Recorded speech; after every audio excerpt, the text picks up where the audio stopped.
If the industrial carbon price was eliminated, this carbon capture and storage facility could be at risk because there would be no profit from lowering emissions. I think a price on carbon is an important part of that policy mix that helps to incentivize projects. It's clear Pierre Poilievre wants to eliminate the consumer carbon tax and rebates. Axe the tax! Axe the tax! Axe the tax! Not so clear. He will never tell us if he would keep the pollution pricing system for heavy industry. Will he scrap the industrial carbon tax?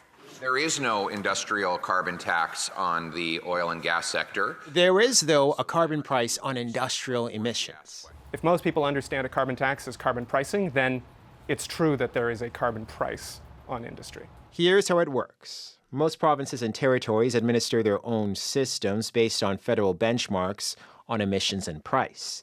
Firms that miss the benchmarks pay for credits.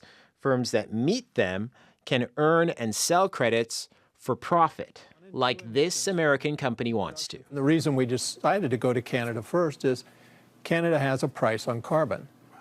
So I can recover the higher cost of stripping out the CO2 with the price on carbon. Dow Chemical is spending nearly $9 billion to decarbonize its Alberta plastics plant. At the federal level, if they scratch, that price indication of the change, that is going to have a meaningful impact. In other words, lose the price on carbon, risk losing the investment.